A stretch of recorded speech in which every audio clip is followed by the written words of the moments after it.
Hey everyone, Ben here, and we're in the iRacing Formula 4 top split at Laguna Seca, and the big question is, can I compete with these drivers?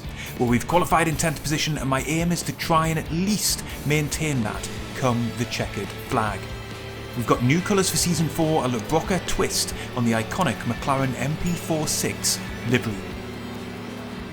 And right now we are waiting for the 5 red lights, and we will be underway for this 20-minute race at Laguna Seca. We get a decent start off the line. It's going to be a very hectic opening lap here, as the field will be all bunched together, and you just know that some drivers are going to be trying to make moves and gain positions early on in this race.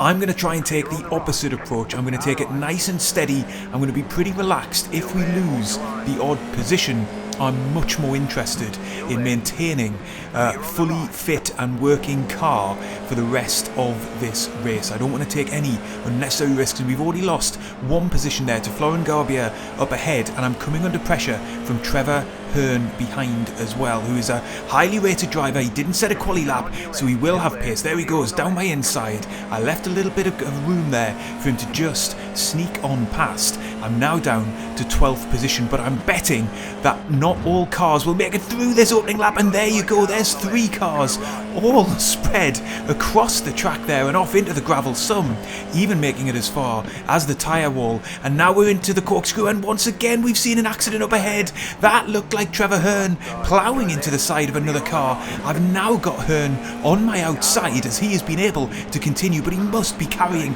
some damage. We're side by side through the left-hander. I managed to just hold my nerve and take the position there, so I'm actually not fully sure what position we're running in now, but just as I predicted, it's always better to take a little bit of caution through the opening lap, because you just know there is going to be incident, particularly in a car and track combination like this, and it looks like we might be up into the top 7. Let's take a look at how we got there then. We're on board with Ivan Cabba, gets caught out by the collision up ahead, ploughs into the rear of Jordy Belton, who himself had turned around Pap in the lead of that trio of cars, all 3 suffering the consequences. But then the pack of 3 cars behind them came through that accident unscathed, but then it was Trevor Hearn on the inside just getting a little bit too eager, locks up the brakes, goes straight across the track there and into Mosby. He then was able to rejoin Hearn. I was then able to get down his inside. We just about got through side by side on that bit of track, and in the end, Hearn had to relent. We rejoin the live action then, and behind me you can see in the rearview mirror that Hearn is now under pressure from Andre Bailey, and in fact Bailey in the Mercedes liveried car has been able to get past on entry to the corkscrew, and it looks like he's on a bit of a mission. Both of these guys behind me with very high I ratings compared to my own, 2.7k and 2.1k, so they've definitely got some speed and experience on iRacing. As I look to get into the left-hander here, I've left open a space on the inside, and unfortunately both cars have been able to get through there. I just was a little bit tentative on the brakes, but I'm going to try and get past Hearn because I've got a better exit from the final corner despite being slow through the corner entry. We're side by side heading into the braking zone of T1. I haven't been able to make that work, but look up ahead, Bailey locked up himself, and so it's side by side up ahead between Hearn and Bailey. I've got to keep my eyes peeled here, be on red alert for any opportunities that arise, but also in case the 2 cars come together, I might have to take avoiding action. Look at how close the racing is up ahead. Fantastic stuff. We flash forward just another couple of minutes, getting towards the 25% race distance, and these 2 are still going at it, hammer and tongue, and I'm still within half a second. We get on the brakes just a little bit late, nearly run it into the rear wing of Hearn, who's clearly fighting hard with Bailey up ahead, and this has now become a bit of a 4-way battle with Juan Siakir behind me joining in as well, and actually he is bringing along Florent Garbier and Paul Boucherat as well for this battle for the top 6. We're currently running in 8th position. Look at how out of shape Bailey gets defending up ahead. This is a fantastic battle, and just goes to show that at least at this part of the race we are holding our own with these top split drivers. Look at that as we get into the final corner. Hearn and Bailey side by side. I tried to follow through with Hearn just as the two drivers had gotten past me earlier. No doing there, but now we're swinging to the outside. We've got to run on Trevor Hearn down into T1. He's just pushing me out very wide here, and that actually is going to allow Florian Garbier down my inside. I had no choice but to take the wider line there as Hearn ran me out wide defending the position.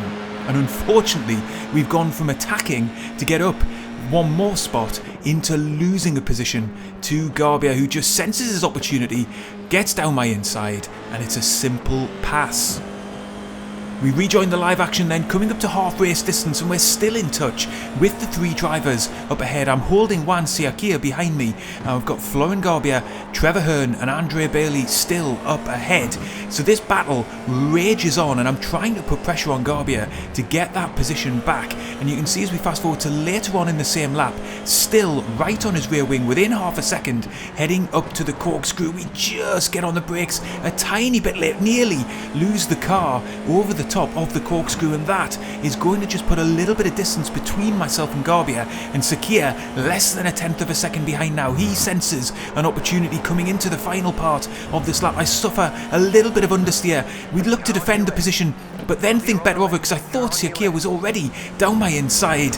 He just had a nose down there, but thankfully he wasn't able to get all the way alongside me, so we survive that then small mistake, really small mistake at the corkscrew, which then put me under all kinds of pressure to the Haas livery driver behind. Just as I'm saying that, he's making another dive down into T1, but he's span around, he's lost control of the car. Look at this on the replay, all the way down my inside, but he's just going in too hot and heavy, gets up on the curbing and spins the car, and is very fortunate not to take a couple of other drivers with him. We resume the live action then, 5 more minutes have elapsed, and you can see we're still just about hanging on to Bailey, Hearn and Garbier up ahead.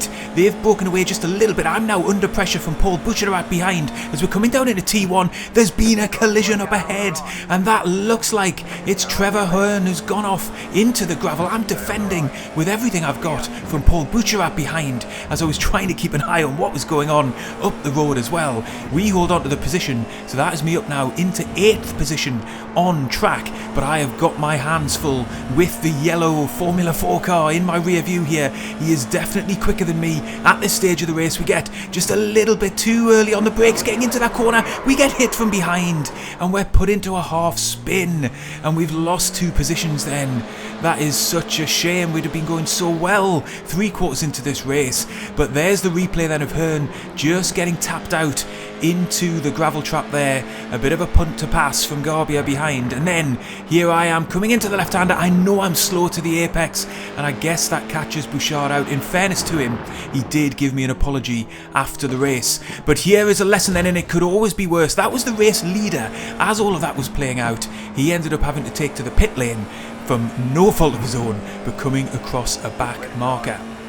We rejoin the live action then, and again I'm immediately under pressure. I might be carrying a little bit of damage, but that's the recovery. Ignacio Pap getting past me in the left-hander, and because I was so slow on the outside of the corner, Juan Siakia, recovering from that earlier spin, has managed to get past me as well, and at the moment my hopes of a top 10 finish are fading very badly indeed. As we're now through into the final sector of the lap, we've only got 3 more minutes of racing action to go. I'm going to have to try and regather myself. I'm not sure whether it's damage or whether I've just basically lost my concentration a bit, lost my composure from being tapped around earlier in the race, and now I've got to get my eyes forward, just get settled again, because I've got Trevor Hearn recovering from his own spin in my rear view mirror.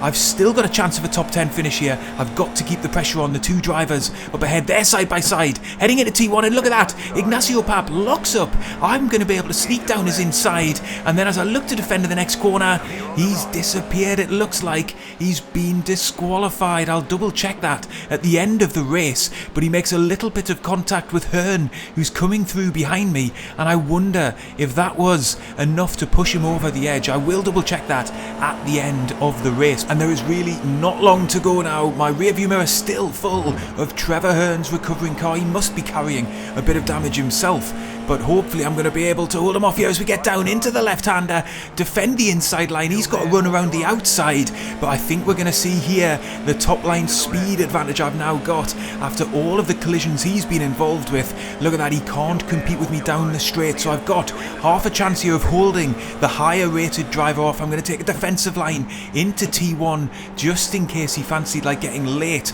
on the brakes. The pack of cars up ahead, Siakir, Middleton and Bouchard, probably just too far up the road now with just 1 minute and 10 seconds left. That probably means a lap and a half to go in this race as we're through the right-hander under all kinds of pressure from Hearn behind here as I'm trying to hold on to this top 10 finish. Somehow we're still in the top 10 as we get it wrong through the left-hander. The back end just got a little bit loose. I probably shouldn't have shifted down. We're side by side now heading into the left-hander. I've got no choice but to relent. Oh, but look at that, Hearn very nearly throws it straight away. He's clearly struggling to control his car, so I get a run up the hill into the corkscrew, but there's not room there. He sensibly defends the inside line. I have to slot in back behind him, and that is me outside of the top 10 as we're on to the last lap of the race, coming up the hill, and it looks like I'm not going to get that top 10 finish, unfortunately, despite running in the top 10 for so much of this race as we're down into the corkscrew for the last time. But there's been an incident up ahead. That's Garbia out with just half a lap to go.